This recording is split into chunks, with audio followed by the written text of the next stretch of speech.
আহ, আলিফ আলিফ আপনাকে যুক্ত করা আছে, বলেন। সালাম ভাই, কেমন আছেন? ভালো আছি, আশা করি আপনি ভালো। বলেন তাহলে। ভালো আছি ভাই। তো কোরবানি টোরবানি দিয়েছেন ভাই? না ভাই, আমি তো কোরবানি টোরবানি দিই না। আমা কেন? বিদেশে কোরবানি হয় না? আমি তো মুসলমান না, ইসলাম ধর্মের পাছায় লাথি মেরে আমি ও নাস্তিক হয়ে গেছি। আচ্ছা আচ্ছা আচ্ছা, আপনি নাস্তিক হয়ে গেছেন। ও আচ্ছা আচ্ছা আচ্ছা। আল্লাহর পাশে না লাথি ঠিক মেরে আছে। নাস্তিক হয়ে গেছি, বুঝছেন? না সেটাও তো আপনি পারেন নাই। সেটা না না, যদি পারছি পারতেন। পারছি পারছি। আল্লাহ এখনো, মানে আল্লাহর পাশের ওইখানে এখনো গেলে আপনি দেখবেন আমার লাথির দাগ আছে একদম। আরশের উপরে যখন বসে, বসার সময় একটা লাফ দিয়ে ওঠে উমা বইলা, তারপরে দেখে, তারপরে অন্য ফেরেশতারা জিজ্ঞেস করে, আল্লাহ আল্লাহ কি হয়েছে তোমার পাশে? বলে এই হালার পর একটা আসিফ মহিউদ্দিন নামক একটা নাস্তিক আছে, এরা এমন লাথি দিছিল, এখনো ব্যথা হয়। প্রত্যেক অমাবস্যা পূর্ণিমা রাতে এখনো ব্যথা হয়, বুঝছেন? তো এই হইতেছে অবস্থা, বলেন।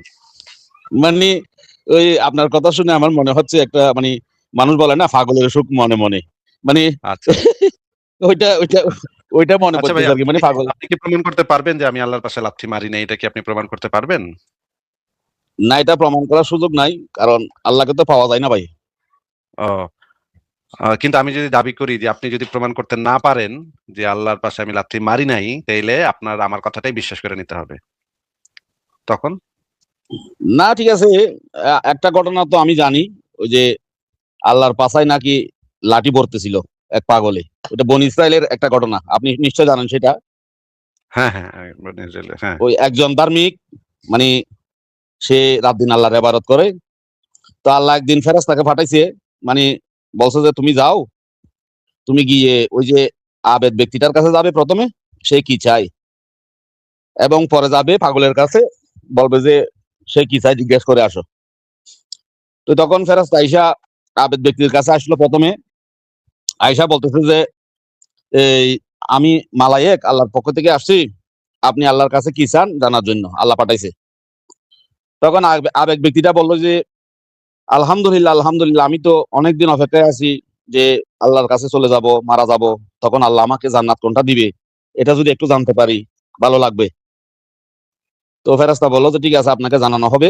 তো বিদায় নিয়ে ওই যে পাগলকে খুঁজে দেখলো যে পাগল একটা মাঠের মধ্যে, ওই মাটির ভিতরে একটা লাঠি, ওই সে সবসময় যেটা করে আর কি, হুঁত হুঁত করে লাঠিটাকে মারতেছে। তো ফেরেশতা গিয়ে বললো যে সালাম, বলছে যে লাখ তোর সালাম, কে তুই? বলছে যে আমি আসছি আল্লাহর পক্ষ থেকে, আপনি কি কাজ করতেছেন? আমি আল্লাহর সুন্দর লাঠি কাটতেছি। আল্লাহ আমার পাঠাইছে, আপনি কি চান? তো ওই পাগল বললো যে তোর আল্লাহরে গিয়ে বল, তোর আল্লাহ আমার সাথে দেখা কখন করবে, আমি তার জন্য দেখা করার জন্য উদ্গ্রীব হয়ে আছি, সে দেখা করে না কেন? ও ঠিক আছে, আপনাকে জানানো হবে। তো গেল। তা আল্লাহ ফেরেশতাকে আবার বললো যে কি কি ঘটনা জিজ্ঞেস করে, বললো যে তুমি যাও আবার গিয়ে বলো যে ওই আবেদকে বলো যে সে তো জান্নাতে যাওয়ার জন্য আবাদ করতেছে, তার নিয়তের মধ্যে সমস্যা আছে, তারে জাহান্নামে জ্বালাইয়া সোনা যেমন কাঠি করে তেমন করে তারপরে জান্নাতে আনবো। আর পাগলটাকে বলবা যে আমি তার সঙ্গে এখনই কিছুক্ষণের মধ্যে দেখা করব। তো ফেরেশতা গিয়ে দুইজনকে যখন এই খবরগুলো বলতে গেল, ওই আবেদকে ওইটা বললো, আবেদ কান্নাকাটি করে আল্লাহর কাছে তওবা করতেছে। আর পাগলে শুনে বলছে কি আল্লাহ আমার সাথে দেখা করবে, এটা শুনে সে মারা গেল, দাম করে মারা গেল এখানে। ওই মারা যাওয়াটাই হচ্ছে আল্লাহর সঙ্গে সাক্ষাৎ। আচ্ছা আচ্ছা, খুবই ভালো। তাহলে তো আমার তো, আমি তো এখনো মারা গেলাম না। কিন্তু মানে ব্যাপারটা কি বুঝলাম না। যাই হোক, আপনার কি কোনো আলোচনা বা প্রশ্ন আছে? আমার আলোচনাটা হচ্ছে নিকাহ। নিকাহ বলতে অনেকে মনে করে গোতাগুতি, কিন্তু আমি সেটা মনে করি না। আমি মনে করি নিকাহ শব্দের অর্থ হচ্ছে দায়িত্ব নেওয়া। আচ্ছা, আপনি কি মনে করেন আর কে কি মনে করে, কুদ্দুস কি মনে করে, সেটা তো আসলে আমাদের জানার, আমি জানতে চাই না আসলে। সেটা আপনি আপনার কাছেই রাখেন, আপনি কি মনে করেন। আপনার যদি একটা শব্দ সম্পর্কে নিজে নিজে কিছু মনে করে যদি ভালো না লাগে, না, মনে এটা করতে আমি প্রমাণ করব, কথা কোরআনের থেকে প্রমাণ করব। কথা কথা বলতেছি, কথাটা একটু শুনে নেন ভাই। কথাটার মাঝখানে কথা বলেন না। হম। আপনি কি মনে করেন, কুদ্দুসে কি মনে করে, আক্কাসে কি মনে করে, কলিমুদ্দিন কি মনে করে, রহিমউদ্দিন কি মনে করে? যে যেমন ইচ্ছা, সবাই স্বাধীন মানুষ, যে যেমন ইচ্ছা, যার যেমন ইচ্ছা তেমন মনে করতেই পারে। এই কে কি মনে করে এটা শোনার জন্য তো আমি বসি না ভাই। আমাদের আলোচনাগুলো হয়, আপনি যদি সেই শব্দটা দ্বারা এইটা বোঝায়, শুধুমাত্র এটা বোঝায়, এইটা যদি আপনি প্রমাণ করতে পারেন, তাহলে আমরা আপনার প্রমাণগুলো দেখতে পারি যে সেখানে আসলে সেটা বোঝায় কিনা। কিন্তু আমি যেটা জানি যে নিকাহ শব্দের যে আরবি মানে, সেটার মানে হচ্ছে যৌন সঙ্গম চুক্তি। এটা হচ্ছে এই ইংরেজিতে FU, এই যে এই শব্দটা, ঠিক আছে? এইটার হুম। চুক্তিনামাটাই হচ্ছে নিকাহ। হ্যাঁ? এই জিনিসটা কি ওই অঞ্চলের মানুষ হাজার হাজার বছর ধরে এই শব্দটা দ্বারা এই জিনিসটাই বুঝে আসতেছে এবং এই জিনিসটাই একজন আরেকজনকে বলতেছে। তাদের ভাষার ভিতরে এই জিনিসটা আছে, তারা এই জিনিসটা দ্বারা এইটাই বোঝে। এখন আপনি যদি ভিন্ন কিছু বোঝেন, মনে করেন আলিফ নামক একজন বাংলাদেশের ব্যক্তি এই শব্দ দ্বারা ভিন্ন কিছু বোঝে, তাহলে সেটা আপনি বুঝতেই পারেন, সেটা দিয়ে কারো কিছু যায় আসে না। কিন্তু আমরা কোনো একটা ভাষায় একটা শব্দ দ্বারা কি মিন করে, সেটা আমরা দেখি যে ওই ভাষার মানুষেরা ওই শব্দটাকে কিভাবে ব্যবহার করতেছে শত শত বছর ধরে, হাজার হাজার বছর ধরে, এবং ওই শব্দটা দ্বারা তারা কি বুঝাইতেছে, সেইটাই ওই শব্দটার আসল অর্থ। আপনি কি বুঝছেন, কুদ্দুসে কি বুঝছে, আকাশে কি বুঝছে, এইটা তারা যদি ভিন্ন কিছু বোঝে, সেইটা সেই ভাষার অর্থ না। মনে করেন বাংলায় আহ একটা শব্দ আছে, মনে করেন সকাল। সকাল দ্বারা মনে করেন সবাই বোঝে হচ্ছে কি সকাল মানে হইতেছে ভোরবেলা, সকাল মানে দিনের একদম শুরুর যে সময়টা, সেই সময়টা দ্বারা সবাই বোঝে সকাল। আপনি যদি অন্য কিছু বুঝেন যে সকাল দ্বারা আসলে রাত ৩টা বুঝায়, বা সকাল দ্বারা আসলে দুপুর ১২টা বুঝায়, এটা যদি আপনি বোঝেন, সেটা তো ভাই আপনার ব্যক্তিগত সমস্যা, ব্যক্তিগত ব্যাপার, আপনি বুঝতেই পারেন, আপনারা তো কেউ আটকাতে পারবে না। কিন্তু সারা পৃথিবীর যত বাঙালি আছে সবাই সকাল দ্বারা ওই সময়টারে বোঝায়, ভোরের সময়টাকে বোঝায়।